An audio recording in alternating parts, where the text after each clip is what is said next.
анадан туғанда екі түрлі мінезбен болады.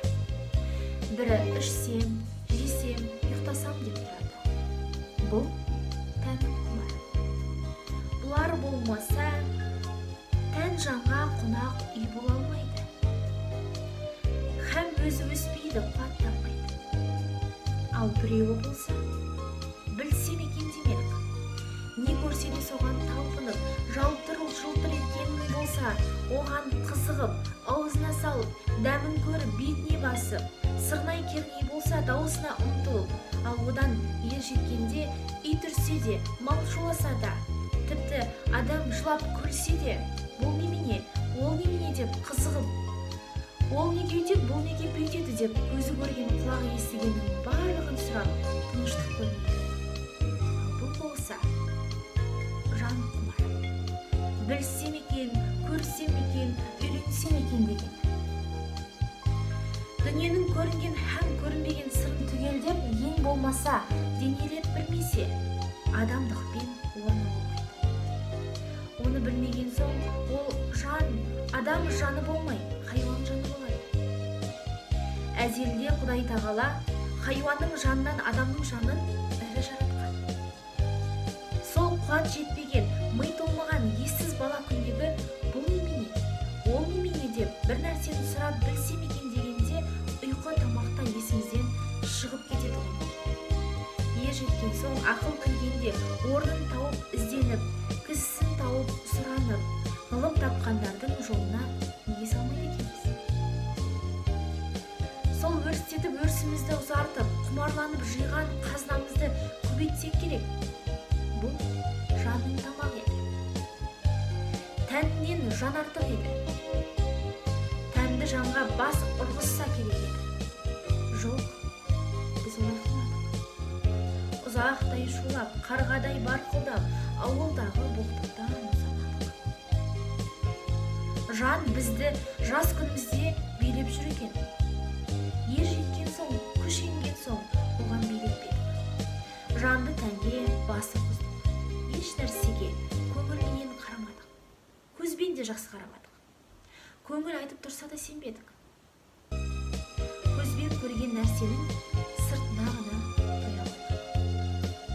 Сырын қалай болады деп көңілге салмадық. Оны білмеген кісінің несі кетіпті дейміз. Біреу кеткенін айтса да ұқпаймыз. Біреу ақыл айтса, ой Тәңір-ай, кімнен кім артық дейсің? Артығын білмейміз, айтып тұрса ұқпаймыз.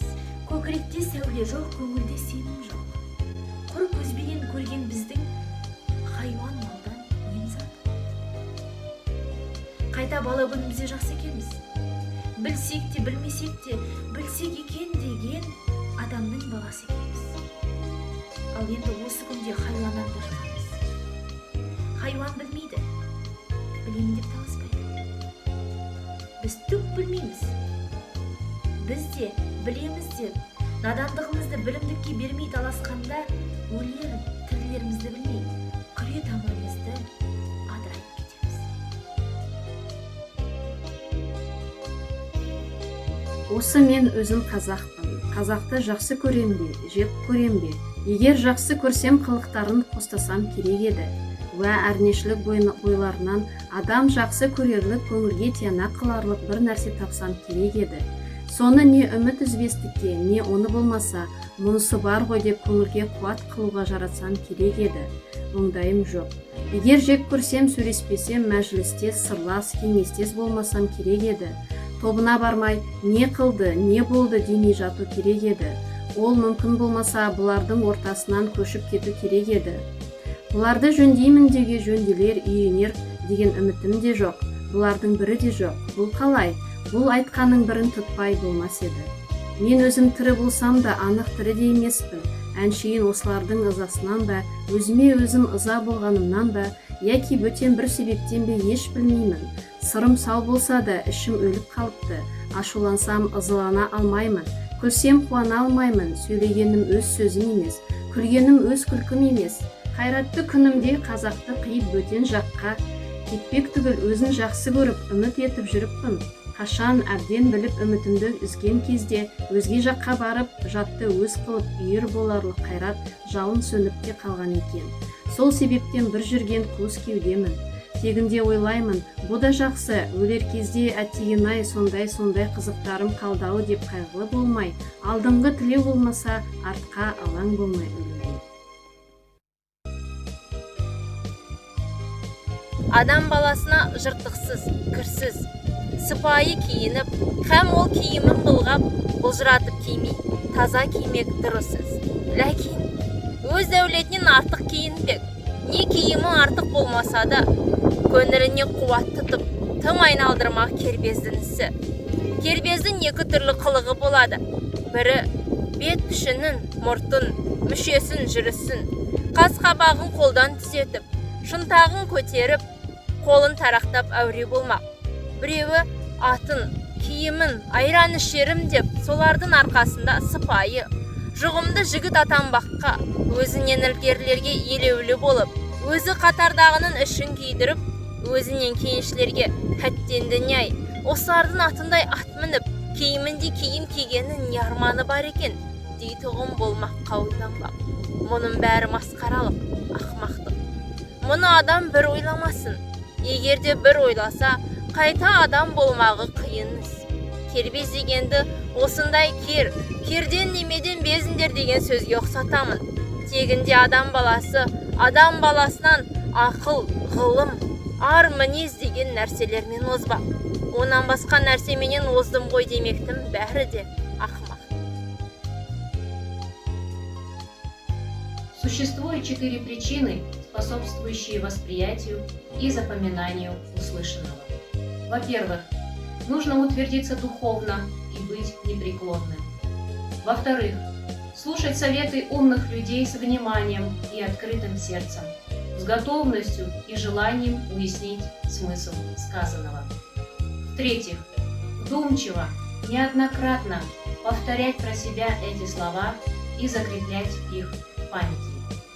В-четвертых, следует избегать вредных свойств ума, если даже придется подвергнуться искушениям, этими силами не поддаваться.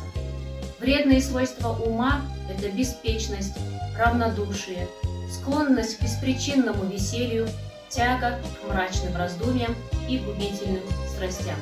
Вот эти 4 порока – способы разрушить и ум, и талант.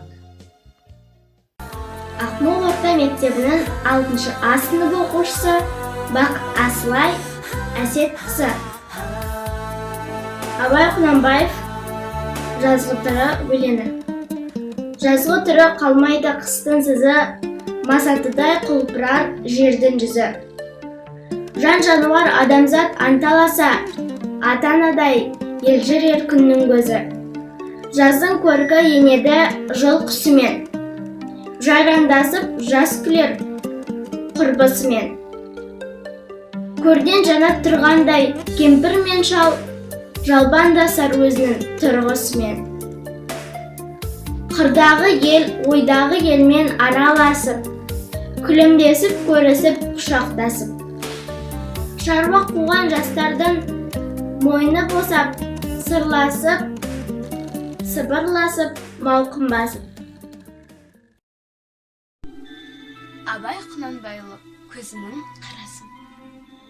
Көзінің қарасы, көңілімнің санасы, бітпейді ішімде ғашықтың жарасы. Қазақтың данасы, жас үлкен ағасы, бар демес сендей бір адамның баласы. Жылайын, жырлайын, ағызып көз майын, айтуға келгенде қалқама сөз дайын. Жүректен қозғайын, әдептен озбайын, өзі де білмейме көп сөйлеп созбайын. Тереңдеп қарайсын, телміріп тұрмайсын, бейхабар жүргенсіп, бек қатты сынайсын. Сан кісі мұнайсын, сабырмен шыдайсын, күйімін, жанамын, еш рахым қылмайсын. Ең ақылсыз бүй болмас, сәулесіз үй болмас, жүректе оты жоқ, адамда не болмас. Шын ғашық сый болмас, сый болса сыр болмас, арызымды айтайын, құй болар, құй болмас. Таңдай қолаң шаш, я бір кез, я құлаш, ақ тамақ, қызыл жүз. Қарағым, бетіңді аш. Абай Құнанбаев, жүректе қайрат болмаса. Жүректе қайрат болмаса, ұйықтаған ойды кім түртпек? Ақылға сөйле қонбаса, хайуанша жүрек кім ертпек? Аспаса ақыл қайраттан, тереңге бармас үстірттер. Қартыңның ойы шартыртқан, әдеті жинап кім артыр? Тән сүйгеннен бермесе, жан шыдама жаны ашып, бере берсе бер десе, үміт етер таласы. Малда да бар жан мен тән, ақыл, сезім болмаса, тіршіліктің несі сән? Тереңге бет қоймаса. Атымда адам қойған соң, қайтып надан болайын, халқым надан болған соң, қайда барып оңайын. Базарға қарап тұрсам, әркім барар. Абай Құнанбаев. Базарға қарап тұрсам, әркім барар. Істегені не болса, сол табылар. Біреу астық алады, біреу маржан. Әркімге бірдей нәрсе бермес базар. Әркімнің өзі іздеген нәрсесі бар. Сомалап ақшасына сонан алар. Біреу ұқпас бұл сөзді, біреу ұғар. Бағасын пайым қылмай, аңтан қалар. Сөзді ғар, осы күнде кісі бар ма? Демеймін, жалпақ жұртқа бірдей шағар. Жазған соң, жерде қалмас тесік мойыншақ. Біреуден біреу алып, елге тарар. Бір кісі емес жазғаным, жалпақ жұрт қой. Шамдан баяқ шырақтар.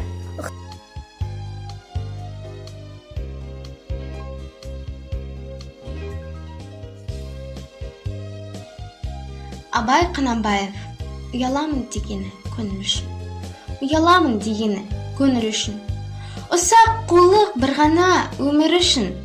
Татымды достық та жоқ, қастық та жоқ, жігері жоқ маңызы жеңіл үшін. Жалығу бар, шалқу бар, ішпісу бар. Жана сүйгіш адамзат көрсе қызар. Ар мен ұят ойланбай тәні сырап, ертеңі жоқ бүгінге болған құмар. Туыс қанын, достарын бәрі күшті. Сол себепті досының дұшпан күшті. Сүйсе жалған, сүймесе аянбаған. Бұл не деген заманға ісім түсті. Өзін үлкен қылығын балашаға. Балаша мәз боп жүрсін тамашаға. Әкесі ұрса балаға, ол да достық. Баласы ұрса әкеге жарысам. Абай Құнанбайұлы, жасымда ғылым бар деп ескердім. Жасымда ғылым бар деп ескердім. Пайдасын көре тұра тексердім. Ер жеткен соң түспеді уыз. Қолымды мезгіліне кеш сермедім. Бұл махрым қалмағыма кім кінәлі? Қолымды дөп сермесем өстермедім. Адамның бір қызығы бала деген, баланы оқытуды шек көрмедім. Баланы медресеге біл деп бердім, қызмет қылсын шенасын деп бермедім. Өзімде басқаша оп төскерледім, қазаққа қара сөзге дес бермедім. Еңбегімде білерге ешінің жоқ, түбінде ұшық теріс көр. Абай Құнанбайұлы, жасымда ғылым бар деп ескермедім. Жасымда ғылым бар деп ескермедім. Пайдасын көре тұра тексермедім. Ер жеткен соң түспеді уысым, қолымды мерзімін кестермедім. Бұл махрым қалмағыма кім жазалы? Қолымды дөп сермесем өстермедім. Адамның бір қызығы бала деген, баламды оқытып жек көрмедім. Баламды медресеге білдеп бердім. Қызмет қылсын, шен алсын деп бермедім. Өзінде басқаша алып түс көрледім. Қазаққа қара сөзден дес бермедім. Еңбегімді білер, еш адам жоқ, түбінде тыныш теріс көр.